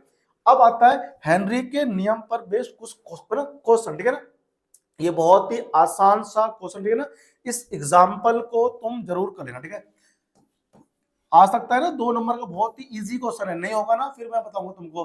तुमसे जब भी पूछेगा क्या कि आप गैस की विलेयता निकालो, तो तुमको क्या निकालना होता है, मोल अंश गैस का, ठीक है ना। क्या निकालना है, फॉर्मूला आपको वही लगाना है, पी बटे सॉरी के एच, पी बटे के एच, ठीक है ना। के एच का मान तुमको दिया जाएगा और दाब तुमको, ठीक है। अलग अलग गैसों के लिए के एच का मान अलग अलग होता है, अलग अलग ताप पे ना, ये हमें किसने टेबल ने सिखा दिया ऊपर, ठीक है।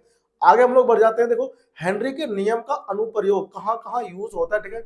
ये मैं आपको इसमें समझाता हूं, ठीक है। देखो हेनरी का पहला यूज कहां पर होता है, सोडा जल में, ठीक है ना।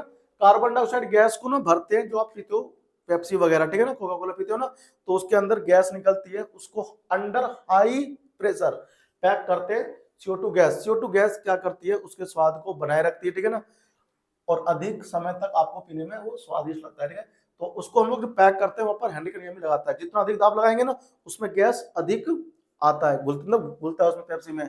गहरे समुद्र में श्वास लेते हुए जो गोताखोर वगैरह होते हैं वो समुद्र में जब जाएंगे नीचे तो ऊपर जल आ जाएगा, उसके जल आ जाएगा तो दाब बढ़ेगा, और दाब बढ़ेगा तो जो ब्लड के अंदर नाइट्रोजन गैस है, ठीक है, वो डिसॉल्व हो जाएगा। हेनरी के नियम अनुसार जितना दाब बढ़ेगा उतना क्या होगा, उसका घुलनशीलता बढ़ जाएगी ना रक्त में। यहां तक तो ठीक है, लेकिन हमेशा वहां तो रहेगा नहीं वो।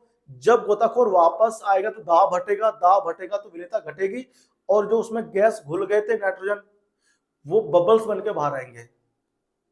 क्या बन के आएंगे, बुलबुले, है ना, बुलबुले बन करके बाहर आते हैं। और जब वो बुलबुले बन करके बाहर आएंगे तो क्या होगा, उसके जो कैपिलरीज है, रक्त कोशिकाएं बोलते हैं उसको, है ना, कुछ बोलते हैं केशिकाएं, केशिकाएं ना, उसमें अवरोध उत्पन्न कर देगा। क्या हो जाएगा, अब अगर वो ब्लॉक हो जाएगी तो क्या होगा, उसमें रक्त का संचार अच्छे से नहीं हो पाएगा, डेथ भी हो सकता है, ठीक है। और इस कंडीशन को हम लोग कहते हैं डॉक्टर की अवस्था में बैंड्स, क्या बोलते हैं।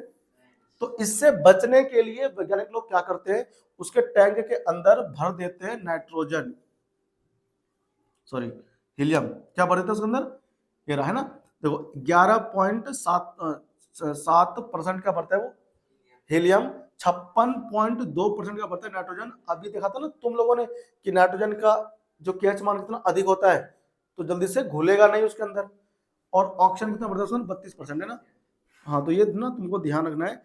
एक तो ये था इसका यूज, ठीक है ना, एप्लीकेशन बोलते हैं, यूज क्या है, हेनरी के नियम का अनुप्रयोग लिखो, तो ये लिख देना। आगे तुमसे क्या बोलता है ये, अधिक ऊंचाई। अब सुनो, कभी कभी ना पर्वतारोही वगैरह होते हैं, वो चढ़ते हैं पहाड़ों पर। अब जब नीचे हम हैं पृथ्वी पे ऊपर, यहाँ पे दाब बिल्कुल सामान्य है, जैसे जैसे ऊंचाई वाले स्थान पे पहुंचेंगे ऑक्सीजन की मात्रा कम होती जाती है, क्या होती है, कम होती जाएगी, और दाब क्या होगा, घटेगा। दाब कम होता है तो ऑक्सीजन की मात्रा रक्त के अंदर भी कम घुलेगी। दाब कम हो गया तो ऑक्सीजन घुलेगा नहीं, तुम्हें क्या आएगा, चक्कर आएगा। ब्रेन तक जितना ऑक्सीजन पहुंचना चाहिए उतना नहीं पहुंचेगा। तो यहाँ पर वही कहना चाहिए, दाब जो होगा सतही स्थानों से कम होता है, अतः इन जगहों पर रहने वाले लोगों एवं आरोहकों, आरोहक कौन होते हैं, वही जो चढ़ते हैं पर्वतारोही बोलते हैं उसको, के रुधिर और ऊतकों में ऑक्सीजन की सांद्रता कम हो जाती है, फिर निम्न होती है, ठीक है। इसके कारण क्या होता है, आरोहक कमजोर हो जाते हैं ना, सोचने समझने की शक्ति थोड़ी कम हो जाती है, और अच्छे से वो सोच नहीं पाते, और इस लक्षण को हम लोग क्या बोलते हैं, एनोक्सिया। इस लक्षण को हम लोग क्या बोलते हैं, एनोक्सिया। ये बड़ा अच्छा इंपॉर्टेंट है ना, ये ना आपको ध्यान रखना। उसके बाद में इसमें आता है ताप का प्रभाव, क्या आता है, ताप का प्रभाव आता है, ठीक है ना। तो ताप का इफेक्ट ना आपको क्या होता है, आपको मालूम है ना, पीछे मैंने एक्सप्लेन कर दिया है। जितना अधिक ताप बढ़ेगा KH का मान भी बढ़ेगा और विलेयता उसकी घटेगी। देखो ये रहा, ताप बढ़ने पर विलेयता घटनी चाहिए, चाहिए नहीं, घटती है, ठीक है ना। ये रहा, ले सातलिए, ली चैटलियर पढ़ते हैं अंग्रेजी में, और हिंदी में पढ़ते हैं ले सातलिए, ठीक है ना, खतरनाक नाम है, ली चैटलियर पढ़ते हैं अंग्रेजी में। इसी ने कहा था, क्या कहा था इसने, कि विलीनीकरण यानी कि जो घुलना होगी प्रक्रिया होती है ना, वो साम्यावस्था पे निर्भर करता है, साम्य, ठीक। इसमें और कुछ नहीं है, एक ना बस ये वाला क्वेश्चन है, सड़े हुए अंडे वाला, ठीक है, तो इसको तुम लोग ना कर लेना, ठीक है। इसमें कुछ भी हार्ड वर्क कुछ नहीं है, ठीक है। सड़ा हुआ अंडा दे रखा है, गंध वाली कोई गैस है, गैस का नाम है H2S, क्या नाम है, ये तुम्हारे प्रैक्टिकल में भी आता है। जहां तुमको H2S गैस वाली बदबू दे दे, तुमसे बोलेगा ना कि एक अवयव A है, उसको हमने डाल दिया इसमें NaOH में, और हमें सड़े हुए अंडे की बदबू आई, समझ जाना उसमें सल्फाइड होगा, क्या होगा उसमें, तो हाइड्रोजन सल्फाइड में ये है, गैस है, तो उपयोग की जाती है। H2 गैस की जल में H2P पर इतनी है विलेयता, ठीक है, कितनी है। अब ये क्या है, ये मोल की तो है, क्या ये मोल है, तो हेनरी स्थिरांक की गणना तुम्हें करनी है, ठीक है, आसान हार्ड नहीं है। ऐसे ये भी है, यहाँ तुमको उसमें दाब मिल गया है और ये क्या है उसका हेनरी स्थिरांक ये है। दाब इसका ना कोई काम नहीं है 500 ml का, ठीक है ना, ये वैसे पागल बताने को दे रखा है उसने। दाब ये रहा, हेनरी स्थिरांक ये रहा, घुली हुई उसकी मात्रा x2 निकाल दूंगा ना, तुमको ये निकालना है, ये गैस CO2 गैस को तुमको ये निकालना है, ठीक है ना। ठीक है, सॉल्व कर लेना। अब आता है वाष्प दाब। क्या आता है? वाष्प दाब, ठीक है, ये रहा जलीय विलयन के अंदर वाष्प दाब। हाँ, द्रव्य विलयन, द्रव्य विलयनों का वाष्प दाब।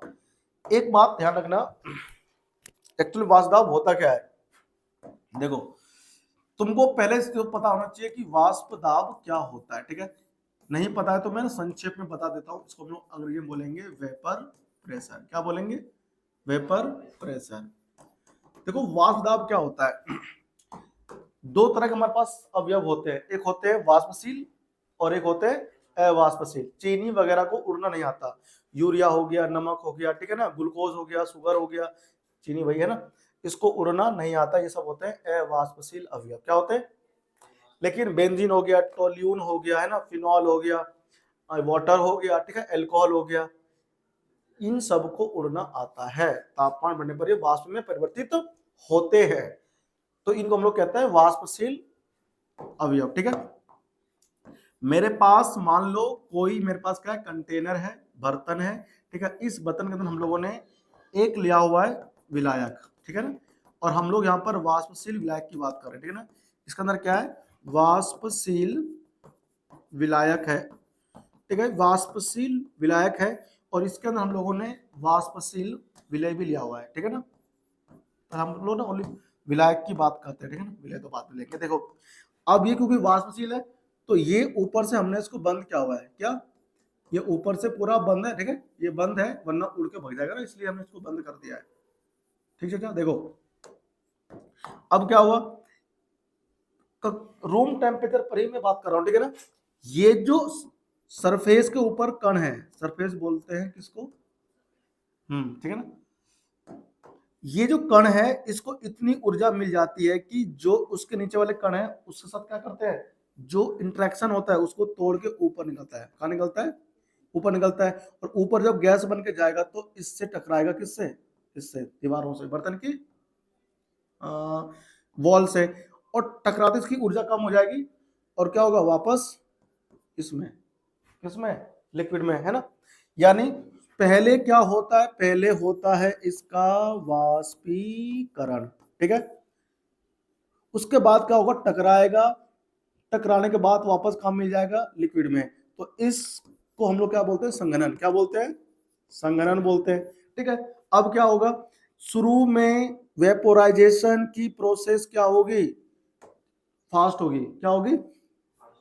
शुरू में क्या होगा, वाष्प बनेगा धड़ाधड़ फटाफट, ठीक है ना, यानी कि वाष्पीकरण की प्रक्रिया शुरू में तीव्र होगी और संघनन की प्रक्रिया कम होगी, ठीक है। समय बीतता जाएगा, बीतता जाएगा, एक समय ऐसा आएगा जब दोनों की प्रक्रिया समान हो जाएगा, ठीक है ना। यानी जितना कण वाष्प बनेगा उतना ही कण वापस द्रव बन जाएगा, और उसको हम लोग क्या कहते हैं? साम्यावस्था। क्या बोलते हैं? आर मतलब रेट किसका? वेपोराइजेशन को हम लोग हिंदी में बोलते हैं वाष्पीकरण, बराबर हो जाएगा किसके? संघनन को हम लोग बोलते हैं कंडेंसर, संघनन बोलते हैं, संघनन की दर इक्वल हो गया। और इस केस को हम लोग क्या बोल देते हैं? इसको हम लोग बोल देते हैं साम्यावस्था। क्या बोलते हैं? साम्यावस्था। अब इस साम्यावस्था पर यहाँ इस सरफेस में दोनों है, गैस है, कौन है? गैस के कण भी है और नीचे लिक्विड भी है। तो ये जो गैस के कण होंगे, ध्यान रखना, साम्यावस्था पर इस द्रव की सतह पे दाब लगाता है। क्या लगाता है? इस वॉल पे मत समझना, यहां तो लगता ही लगता है, हम इसके ऊपर कह रहे हैं, ये जो सतह है ना, ये इसके ऊपर ये जो गैस के कण है, सतही कण, ये ऊपर, ये इसके ऊपर क्या करेंगे? दाब लगाएंगे। दाब, साम्यावस्था पर दाब लगाते हैं, इसी दाब को हम लोग कहते हैं वाष्प दाब, ठीक है ना। समझ में आ गया?